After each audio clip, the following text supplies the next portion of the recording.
Hi, I'm Alvaro Henrique, and this is the lesson for the study number 7 by Mauro Giuliani. This is part of our student material for our intermediate level course at the Escola de Música de Brasília. And if you wish to receive this material on your email for free, you just check the link below on the description of this video, especially if you're watching on YouTube, and then you can subscribe and receive it for free at your email. Okay. Giuliani was the most prolific composer for the guitar ever. He lived at the very same time that there were two very important composers as well, Beethoven and Rossini.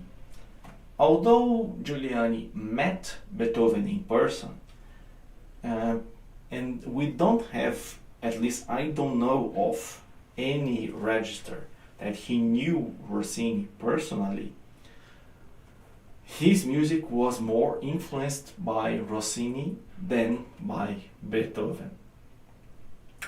That's why in Giuliani's music, singing, especially this opera-like singing, is very important.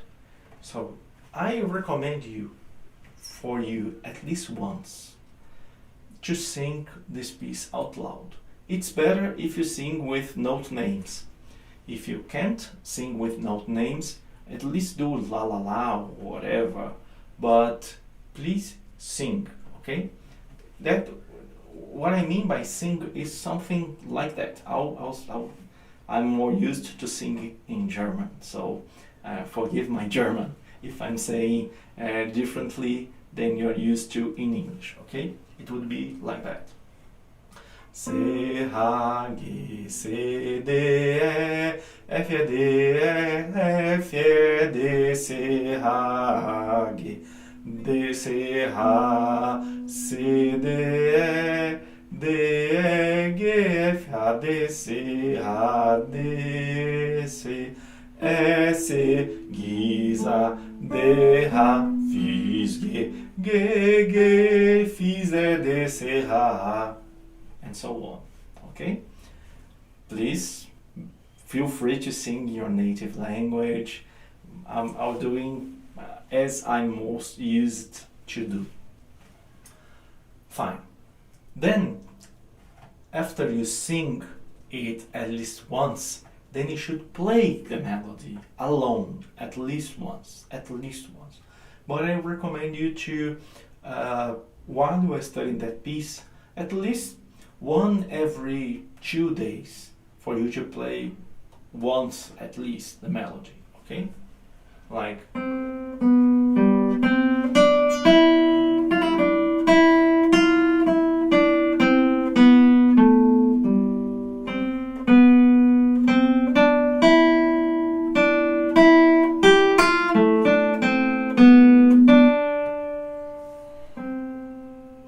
the most musical manner possible.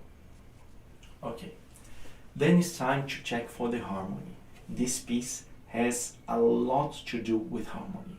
Harmony will give you directions on what expressive things you can do to make this music more interesting. For example, it will guide you the dynamics, whether you play it forte or piano, the articulation, whether it's legato or staccato, the color, metallic, dolce, the agogic,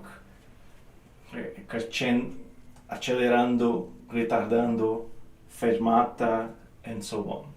Okay.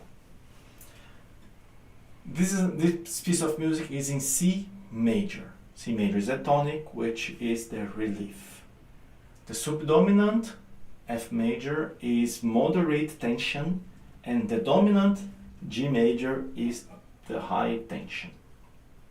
And we have also individual dominants of other chords. Let's begin. I have a lesson I made which I explain that better. It's a lesson, the first lesson from this course you can check on the playlist, especially if you're watching us in YouTube, or if you look for soar, study, tonality, and my name, then you're going to find it easily, okay? So we begin at the tonic, then dominant, tonic, dominant, tonic, dominant, dominant of the subdominant, subdominant, subdominant still, subdominant still, dominant.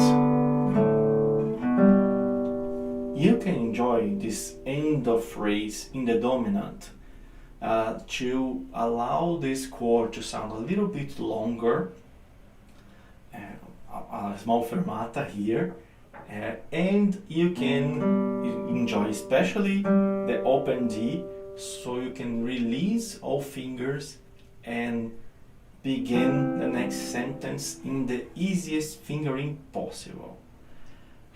The dominant, it means a question mark. The listener knows that after a dominant chord there is something going on.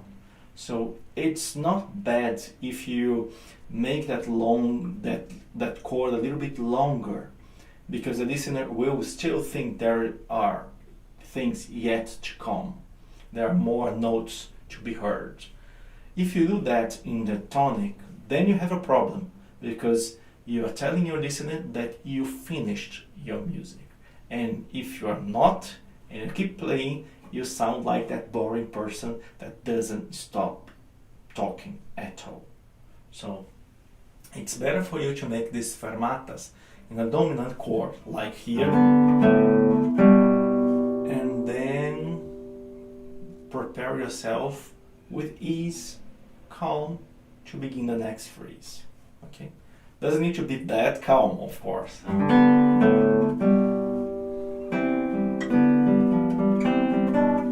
That's fine. So, tonic, dominant, tonic, dominant, tonic, dominant, dominant of the subdominant, subdominant, dominant with sixth and fourth, dominant, still dominant, and tonic. Let's go on. Dominant of the relative tonic, and the relative tonic. So, individual tension and the accord that relieves it just after. Once more, the dominant of the relative tonic, then the relative tonic. Subdominant, dominant, dominant of the dominant, dominant, dominant of the dominant of the dominant, dominant of the dominant, dominant. Then you can once more and make a small fermata here and begin the next phrase easily, and it's the same as in the first part, the second phrase of the music, repeated. Then we are going on the after the number two.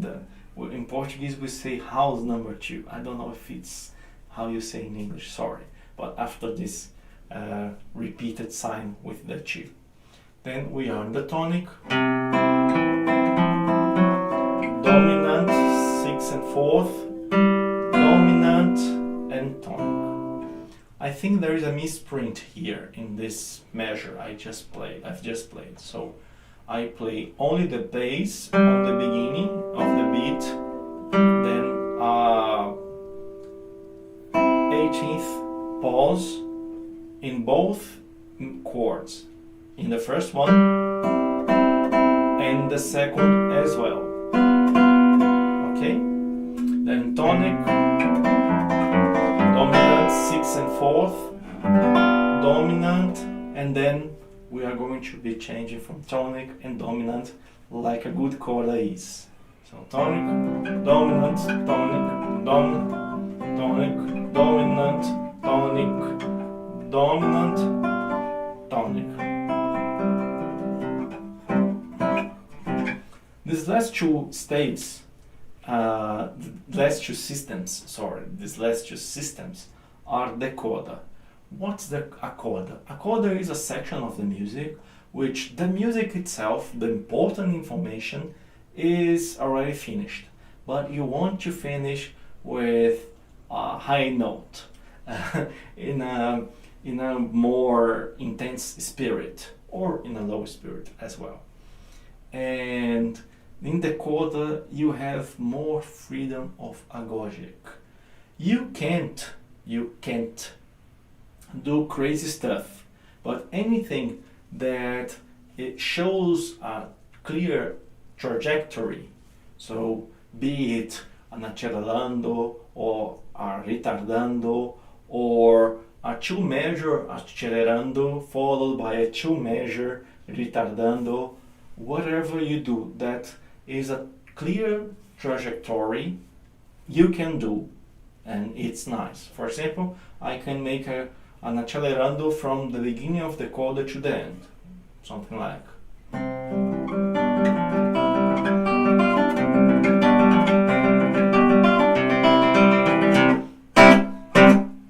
I can do that. There was a wrong note, sorry, but I can do that. I can do a retardando as well.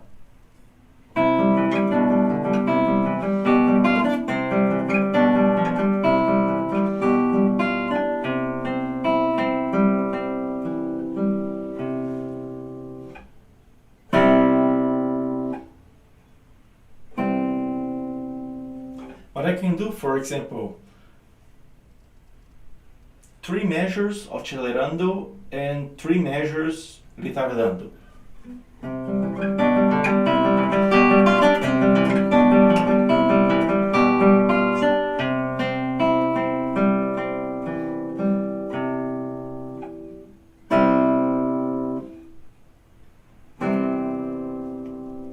That's fine.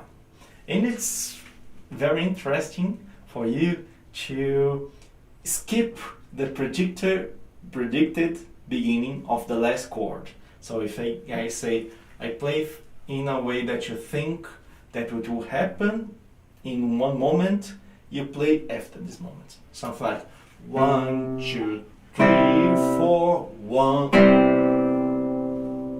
After the 1, 1, 2, 3, 4, 1. So without counting.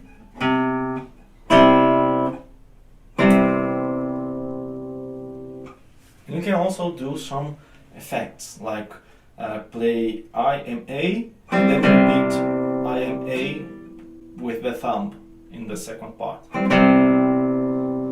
If it wasn't for the first string that you shouldn't sound, you could also, but you can mute here in your left hand.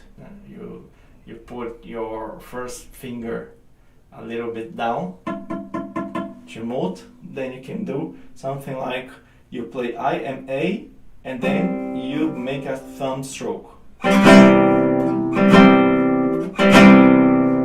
but beware, because if you want to do that, it's very important to mute properly the first string. Okay,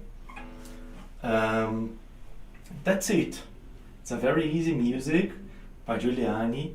Beware of the harmony, because the harmony, I recommend you to watch the video performance, to listen to that more carefully. The harmony will lead you where the dynamic should be. So, like just after the ritornello, where you have this dominant and then relief, dominant and relief. So the dominant is the tension, stronger. And also, on the beginning, check out. The melody suggests a crescendo, because it go up, up, and up.